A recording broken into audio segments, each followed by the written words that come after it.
The day before our wedding photo shoot, my boyfriend was in a car accident and lost his memory. He couldn't remember our 3 years together, only recalling his first love, Kinsley, who had disappeared after the Carter family went bankrupt. I racked my brain trying to help him recover his memory, but I accidentally overheard him chatting with his friends. I only got together with her to spite Kinsley. Now that Kinsley is back, she's useless. Once she gives up, I'll cancel the wedding and I'll be free. But when I really threw the ring in my hand into the trash can and turned to leave, the refined man disregarded the dirt and his eyes turned crimson. 1. I've canceled the wedding banquet I booked, I told the hotel manager, ignoring the surprised look on his face. Are you sure about this, miss? This banquet hall is very difficult to book, and if you cancel, we won't be able to help you restore it, the manager reminded me. Cancel what? Carter and Kinsley walked out of our bedroom. The woman was still wearing my silk pajamas, revealing a large expanse of white skin, and was leaning against Carter. When she saw me, Kinsley said coquettishly, "Sister, I accidentally got my clothes wet last night, so Carter just gave me your clothes. You won't mind, will you?" Before I could answer, Carter was quick to speak. "How can they be her clothes? I bought all these for my future wife." A blush crept up Kinsley's cheeks as she lowered her head shyly. "There are other people here." "So what if there are? I just want to tell certain people that no matter if I have amnesia or not, the only person I love is you." A week ago, Carter got into a car accident on his way to take wedding photos. When he woke up, not only were his legs injured, but he had also lost his memory. He forgot the 3 years we were together and only remembered Kinsley, his first love from childhood. With the wedding date approaching, I tried every means to help Carter recover his memory. But not only did it have no effect, but it also made the man resent me more and more. Until recently, I accidentally overheard him talking to someone else in the hospital, and I realized that the amnesia was just a ruse. On the other end of the phone, the manager was silent, obviously having heard the commotion here. I calmly told the phone, "Cancel it." After hanging up the phone, I picked up my suitcase by my feet and prepared to leave. Carter stopped me. "Wait," he frowned. "Where are you going?" I paused. Lark went back to her hometown for a few days, so I'm going to look after her cat. Besides, I looked at the bite marks on the man's neck that hadn't faded yet. "I'm afraid I'll disturb you too here." Kinsley's eyes instantly filled with tears. "It's my fault, I made my sister unhappy. You're about to get married. You can't ruin this marriage because of me. I'll just leave." As she said that, she was about to leave, but Carter grabbed her and held her tightly in his arms. "What are you talking about? I've told you, you'll always be the only bride for me." Then the man gave me a cold look. "If you want to leave, then leave. Once you're gone, don't come back." If it were in the past, I would definitely argue with Kinsley. But now, I just calmly said, "Don't worry," and then turned and left, ignoring Carter's gloomy expression. As soon as I left the neighborhood, I received a message from Kinsley. "See, I told you, Carter has always loved only me, you're just a substitute." I didn't believe it before. I firmly believed that Carter only chose Kinsley because he had lost his memory. After all, the Carter who was with me would cook for me personally because of a word from me, and he would also wash my dirty underwear for me so that I wouldn't touch cold water during my period. But only after hearing Carter pretend to lose his memory for Kinsley did I understand.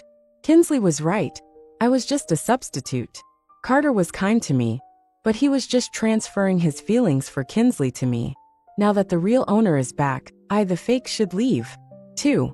I'm here to resign, I told the HR manager, handing her my resignation letter. The HR manager was surprised. "Marin, are you sure you want to leave?" I knew what she was surprised about. 3 years ago, when Carter's family company was in crisis, I joined the company with my project and funds without hesitation. Not only did I solve their urgent financial needs, but the project I developed also earned a lot of money for Carter's family company over the past 3 years. Everyone in the company knew how deeply I loved Carter. Now, with the wedding approaching, I chose to resign at this time, which was obviously strange. I didn't explain much. "I'm following the company's procedures. Is there any problem? The HR manager smiled. There's no problem with the procedure, but I still need to show your resignation letter to President Carter. I hesitated for a moment, then nodded. Carter should be eager for me to leave, and he definitely won't hold up my resignation letter. Even if he did, it wouldn't matter. I've made up my mind to leave. I informed the friends who had received invitations about the cancellation of the wedding. They were all very surprised and asked me what had happened. I didn't mention Kinsley. I just said that Carter had a car accident a few days ago and was not physically fit to get married. But 2 days later, I received a call from the man. Carter's furious voice came from the other end of the phone. Marin, how vicious can you be? To force Kinsley away. You even went to tell my mom. I frowned. Carter, can you stop biting people like a mad dog? If I really wanted to tell her, I would have done it a long time ago.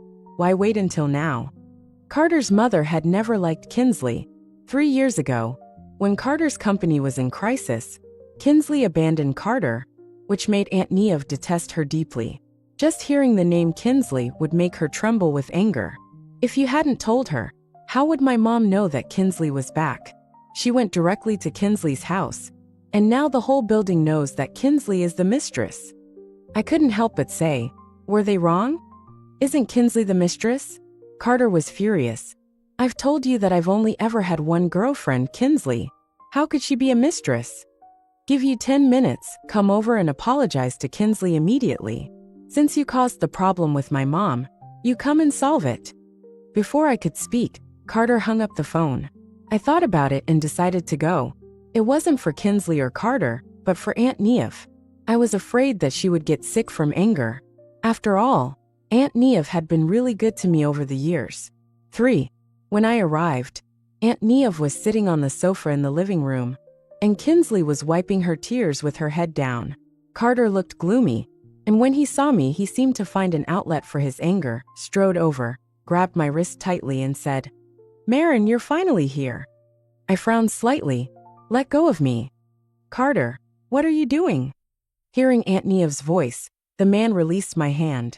Marin, come here, good girl. I walked over, and Aunt Neve patted my hand. Marin, Carter is being unreasonable now, but you know how good he was to you before. When he remembers you, he will definitely regret it. I didn't say anything. Carter hadn't lost his memory at all, so how could he remember it? Aunt Neve seemed to see something, and said loudly, Marin, our Carter family only recognizes you as our daughter-in-law. No matter what tricks others use, they can't step into the door of my Carter family. Kinsley's face turned pale. It was obvious that she was saying this to her. She bit her lip, and her sobs grew louder. Carter felt so sorry that he ignored me and his mother, and hugged her in his arms, coaxing her softly. Mom, what did Kinsley do wrong? Why can't you accept her? Aunt Neve was so angry that her voice suddenly rose. What did she do wrong? 3 years ago. Her voice stopped abruptly. I knew she was afraid of bringing up the past and touching on Carter's sadness again. After all, when Kinsley left, he, a once proud young man, became so depressed that he went to bars to drown his sorrows every night. But Carter seemed to have forgotten the depressed self who was abandoned at that time, and all he could see was his childhood sweetheart. Aunt Neve couldn't persuade Carter, so she could only persuade me. Marin, wait a little longer. Didn't the doctor say there's still a possibility that his memory will recover? When he remembers everything, you can go back to the way you were before. It's okay if the wedding is canceled, just postpone it. Hearing this, Carter, who was comforting Kinsley, suddenly turned to look at me. You canceled the wedding? I didn't understand where the hidden anger in his tone came from, and I didn't want to care. I just shook my head gently at Aunt Neve. I'm sorry, Aunt Neve, I've thought it through. I took off the ring on my finger and placed it on the coffee table. Carter looked at the ring, and his expression changed. Marin, what do you mean? He bought it for me when he proposed. At that time, Carter's family was bankrupt, and all our savings were invested in his studio, so we didn't have much money. Passing by a handmade silver jewelry store, Carter pulled me in and made this ring for me himself. And now, I'm giving the ring back to him, along with this wrong relationship. I looked at him and said calmly, I've thought it through. Feelings can't be forced. Since you still have feelings for Miss Kinsley, I won't be the one to break up a happy couple. Carter, I've canceled the wedding. From now on, we have nothing to do with each other. 4. Before Marin and I could say anything, Kinsley feigned tears and said, Sister Marin, I know you mind that Carter still has feelings for me, but there's no need to force Carter to break off the engagement. Carter reacted, sneered and said, Do you think you can force me to marry you with a broken ring? You want to break off the engagement? Fine, I agree. Mom, you must have heard. It's not me who wants to break off the engagement, but your beloved daughter-in-law who gave up first. Aunt Neve was too lazy to look at him anymore. She just held my hand and said, Marin, are you sure about this? I nodded. She sighed. Forget it, my son is not worthy of you. I said softly, I came here today to say goodbye to you. Out of the corner of my eye, I saw Carter seem to glance over, but he quickly turned his head away, as if nothing had happened. After saying goodbye to Aunt Neve, I was about to leave. As I was about to step out of the door, the man's voice, filled with anger, came over. If you step out of this door today, don't ever think about coming back. I smiled lightly and stepped over the threshold. Don't worry, Carter, I'll never come back. 5. I have a 6-month non-compete clause after leaving the company. I also want to take this half year to relax. The wedding photography studio I booked called me to ask if I still wanted to take the photos. I had forgotten about that. Come to think of it, of all the wedding procedures, what I looked forward to most was not the wedding but the wedding photos. Everyone says that photos are memories of time. But for me, an orphan, no one has taken photos of me. From childhood to 18 years old, there are only a few photos, either a group photo of the orphanage or a group photo of my grade at graduation. I haven't taken any personal photos. The wedding photo was my first meaningful life photo. Carter knew my obsession. That night, while kissing me softly, he whispered, When we get married, I'll definitely take the most beautiful and luxurious wedding photos for you. In the end, he broke his promise. I didn't cancel the package. Instead, I changed the wedding photo to a solo portrait. I went to the photo studio to take pictures. I really liked the big wedding dress I had ordered, so I put it on and took pictures directly. Just after finishing the indoor shoot and preparing to move outdoors, I ran into Carter and Kinsley, who came together. The woman was leaning on Carter's arm, as if she was going to hang on him, and was listening to the clerk explain with great interest, occasionally coquettishly saying, I like this set, Carter. Shall we take it together? Carter looked down at his phone and nodded casually, looking distracted. I glanced at them and was about to leave with my skirt. Kinsley saw me. Sister Marin, what a coincidence. Why are you here too? Carter turned his head abruptly and saw the white wedding dress on me, a hint of joy flashing in his eyes. Kinsley stood up and walked towards me, deliberately stepping on my white train. I frowned and scolded. Are you blind? Kinsley immediately reddened her eyes. I'm sorry, Sister Marin. I didn't see it. I didn't mean it. Looking at the mark left on the skirt, I felt a little impatient. But the woman ignored my cold face and said coquettishly, Sister Marin, are you here alone? Or is there a brother-in-law with you? She looked around, as if she was really looking for someone. I found it funny. Does it matter to you whether I'm taking pictures alone or not? But sister, you're wearing a wedding dress. Shouldn't you be taking pictures with someone? She blinked her eyes, pretending to be naive, and turned to Carter. Carter, come and see. Sister Marin's wedding dress is so beautiful. Carter walked over with his pockets in his hands. For some reason, his expression was a bit cold. He didn't even look at me, and said dotingly to Kinsley, I like it, let's take it too. But Kinsley glanced at me. Sister will be angry. Carter immediately put his arm around her shoulder. What does she have to be angry about? Then he turned to the stunned clerk and said, We'll take the most expensive and best couples package in your store, and we'll take it now. Sir, we need to do a styling design for you and this lady. We may not be able to take it today. If you can't take it, why are you running a store? Carter sounded like he had eaten gunpowder. I pay for it, so serve me. I said I'm taking it today, so I'm taking it today. The clerk's expression suddenly became indescribable. Only Kinsley had a coquettish look on her face. "Carter, you're so kind to me." Carter curled his lips and glanced at me deliberately. I didn't bother to pay attention to this pair of idiots and turned to leave with the photographer. 6. But before we took a few pictures, Carter came over holding Kinsley in a new white wedding dress. I felt disgusted and wanted to change places. Kinsley was relentless. "Sister, don't you like me? Why do you want to leave as soon as I come?" I looked at her as if she were insane. It's nonsense. Am I not going to stay here and watch the two of them perform this old-fashioned drama of first love and childhood sweethearts? I turned to leave, but Carter grabbed my hand. Kinsley's face changed. "Carter, go ahead and take pictures, be good." After Kinsley reluctantly left, the man turned to me. "Marin, do you think you can attract my attention this way? Are you sick?" I frowned. "Let go of me." Carter grabbed me even tighter, staring at me fixedly. "You found out about my schedule with Kinsley and deliberately came here to get my attention." I just found it ridiculous. Carter continued talking to himself. "I've thought about it. Mom's been in poor health recently and needs someone to take care of her. As long as you don't interfere with my relationship with Kinsley, I can marry you." Hearing this, I couldn't bear it anymore. "Carter, don't you think what you're saying is ridiculous? What do you mean, you're doing me a favor by marrying me, bringing me home to take care of your family, and then you can go out and have fun yourself?"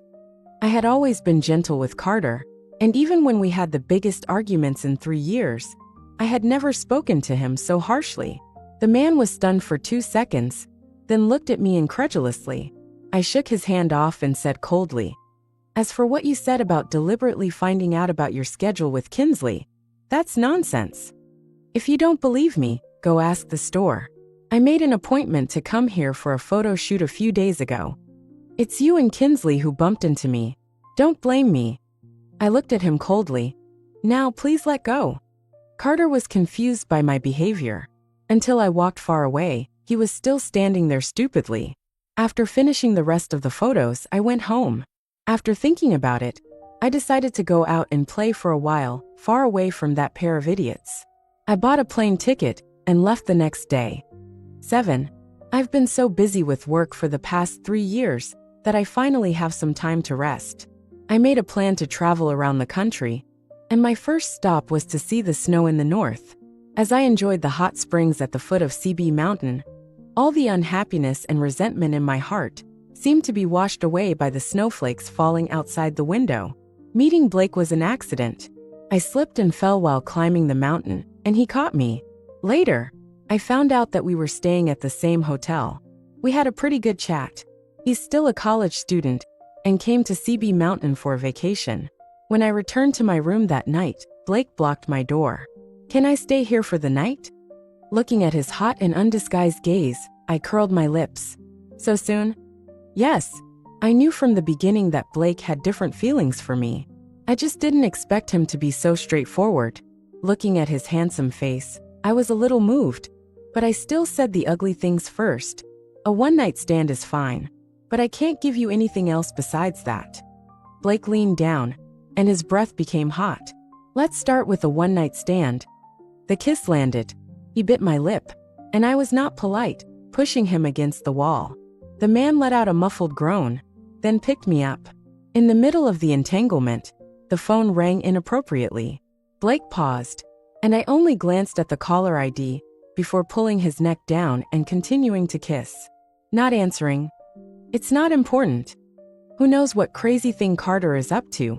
I thought he would hang up soon if he couldn't get through, but the phone kept ringing, as if he wouldn't give up until he got through.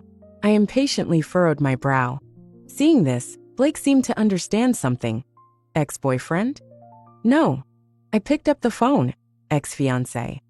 As soon as I answered the phone, Carter's questioning voice came through. Marin, where have you been? Why aren't you at work?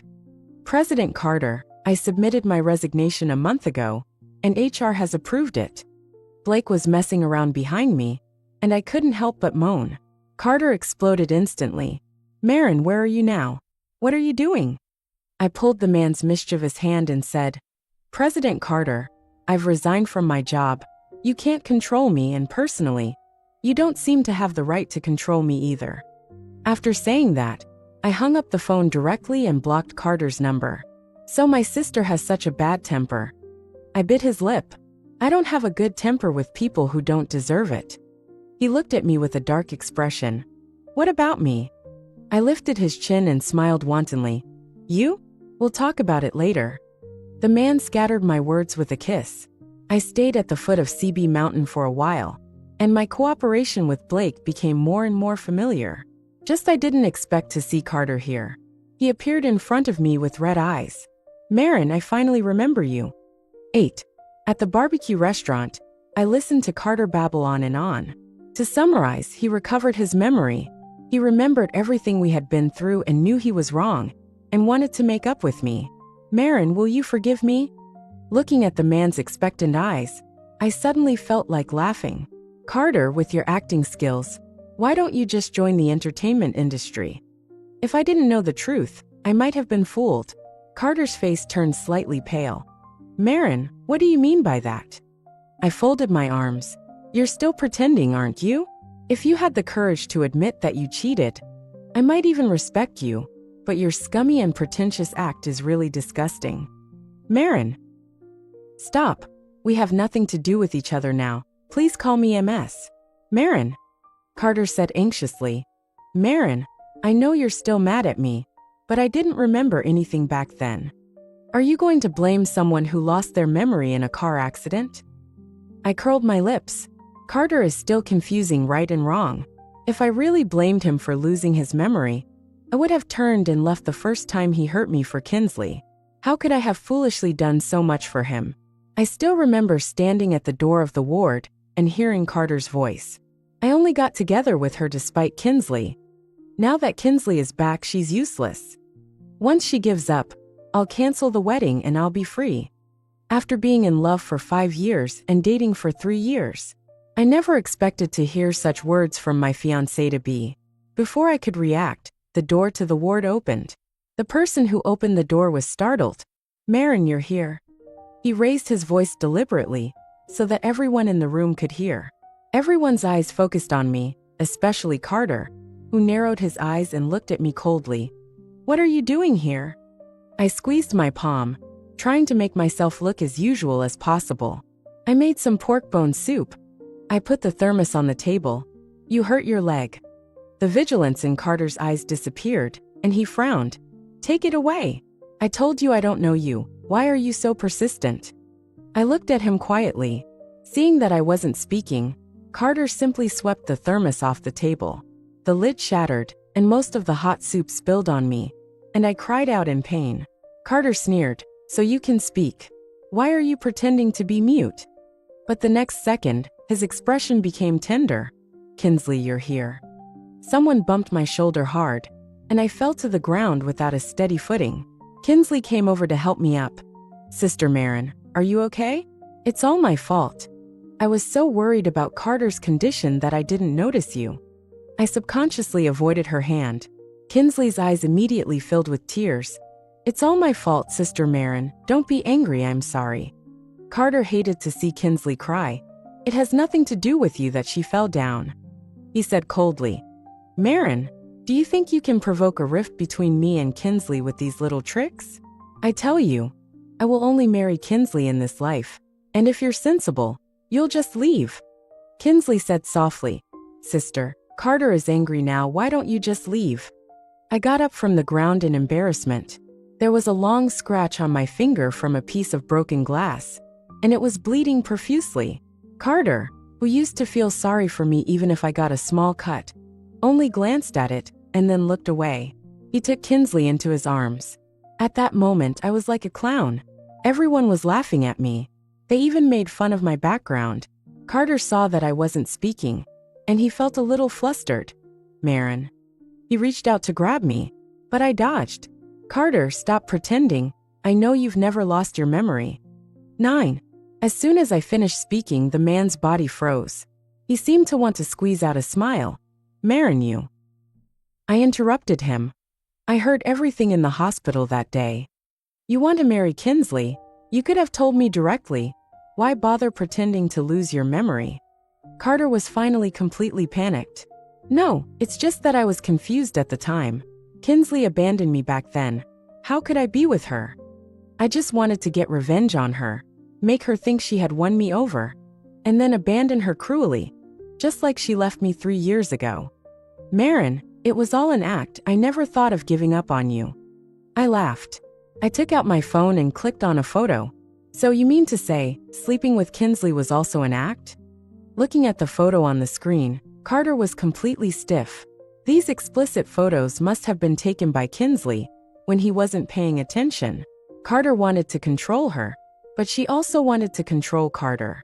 It's just a dog biting a dog. With that said, I didn't want to stay any longer, so I took out my phone and prepared to leave. Carter stood in front of me, his voice hoarse. Maren, I really know I was wrong. Can't you give me another chance? I looked back at him calmly. Carter, do you remember what I told you when we first got together?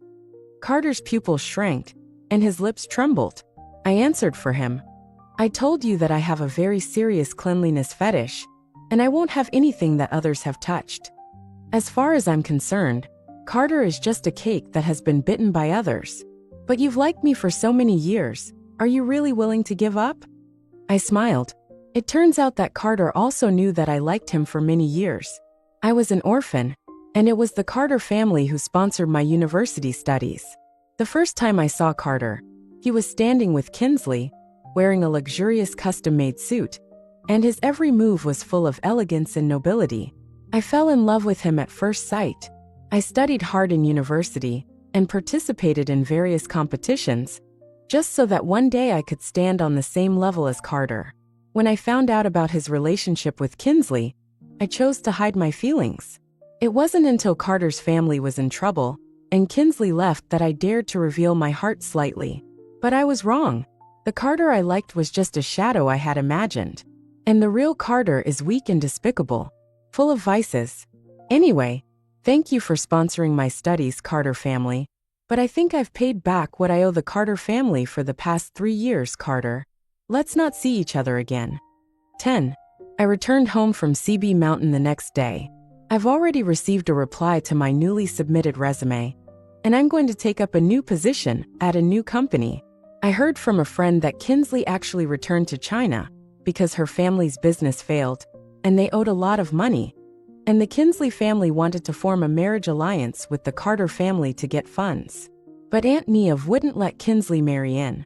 In the past, Carter was on Kinsley's side, but now that Carter himself doesn't care, Kinsley is alone and left in a hurry. At that time, I was joining a new company. On the first day of reporting, HR took me to my office. Our general manager has been very interested in Maren's project. He was so happy when he received your job application. I didn't expect the CEO of the new company to be my fan. While I was tidying up the office, the door was suddenly knocked. I said, "Come in." Someone came in, and a familiar voice sounded in my ear. "How is it? Are you satisfied with the office?" I was stunned and looked up in surprise. "Blake, how come it's you?" "Coincidentally, I'm the CEO of this company." I narrowed my eyes. "Didn't you say you were still in college?" He shrugged. "Family business, just hanging out here." "So that's how it is. Then do you have something to do?" "Because of Carter. I don't have a good impression of these second-generation rich kids. Sister is so cruel. You didn't even say hello when you left." Blake looked at me resentfully, as if I had done something wrong. After a while, he curled his lips. "But luckily I found you." I narrowed my eyes. "What do you want?" "Get to know each other again." He smiled lightly. "I'm Blake. Nice to meet you, sister."